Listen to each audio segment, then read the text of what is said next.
মসজিদে আসরের নামাজ শেষ করার পরপরই ইমাম সাহেব জানালেন, জানাজার নামাজ আছে, সবাই যেন একটু অপেক্ষা করি। হাদিসে আবার জানাজার নামাজ পড়ার জন্য উৎসাহিত করা হয়েছে। জানাজার নামাজ মানে নিজের জন্য একটা সেলফ রিমাইন্ডার। তাই হঠাৎ করে মনে হলো জানাজাটা পড়েই যাই। ইমাম সাহেব জানালেন, একজন মহিলা মারা গিয়েছেন। ভদ্র মহিলার স্বামী আপনাদের উদ্দেশ্যে কিছু কথা বলবেন। একজন 70 বয়স্ক লোক, সাদা পাঞ্জাবি পরা, দাড়িগুলো ধবধবে সাদা। ভদ্রলোক শুরু করলেন, আসসালামু আলাইকুম। আপনারা হয়তো আমাকে চিনবেন না, আমি এই এলাকাতে নতুন এসেছি। আমার স্ত্রী আজ সকালে ফজরের নামাজের পর আল্লাহর কাছে চলে গেছেন। আমরা একসাথে গত 45 বছর ধরে সংসার করছি। একটা ছোট্ট সরকারি চাকরি দিয়ে আমি সংসার জীবন শুরু করেছিলাম। সারা জীবন চেষ্টা করেছি সৎ থাকার। আল্লাহর কসম খেয়ে বলতে পারি, জীবনে কোনোদিনও 1 টাকাও অসৎভাবে আয় করিনি। সৎ থাকার কারণে আয়ও ছিল খুব সামান্য। আমাদের 3 ছেলে এবং 2 মেয়ে ছিল। গ্রামের বাড়িতে বাবা মাকে কিছু টাকা পাঠাতে হতো। কখনো কখনো মাস শেষ হওয়ার আগেই আমার বেতনের টাকা ফুরিয়ে যেত। আমার সহকর্মীদের মধ্যে আমি সবচেয়ে গরিব ছিলাম, কিন্তু আমার স্ত্রীর কারণে আমি এটা কখনোই উপলব্ধি করতে পারিনি। উনি যে কিভাবে সবকিছু ম্যানেজ করতেন একমাত্র উনিই জানেন। আমার সাধ্যের বাইরে জীবনে কোনোদিন কিছু উনি দাবি করেননি।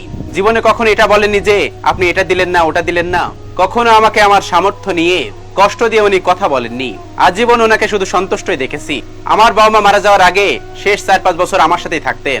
আমার স্ত্রী আমার বাবা মাকে যথেষ্ট খেদমত করেছেন। কখনো আমাকে এটা বলেননি যে আপনার বাপ মার খেদমত করা আমার দায়িত্বের মধ্যে পড়ে না।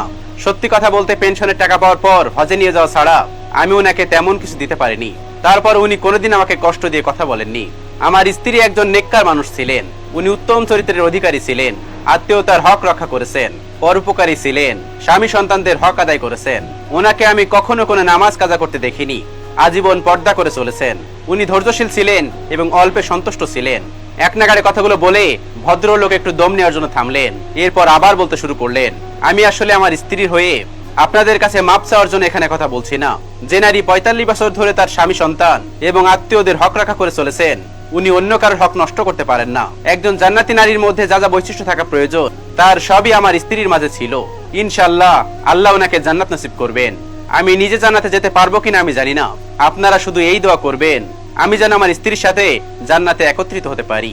আর আপনারা সাক্ষী থাকেন আমি আমার স্ত্রীর উপর পুরোপুরি সন্তুষ্ট। আল্লাহ যেন ওনাকে মাফ করে দেন। পুরো মসজিদ ভর্তি মুসল্লি একসাথে বলে উঠলো, আমিন আমিন আমিন। সাধারণত জানাজার নামাজের আগে মৃতের লোকজন সর্বোচ্চ 30 সেকেন্ড থেকে 1 মিনিট বক্তব্য দেন। এই ভদ্রলোক টানা 4-5 মিনিট স্ত্রীর সম্পর্কে বললেন। কোন মুসল্লি এতটুকু বিরক্ত প্রকাশ করলেন না। সবাই মনোমুগ্ধ হয়ে একজন জান্নাতি নারীর কথা শুনলেন।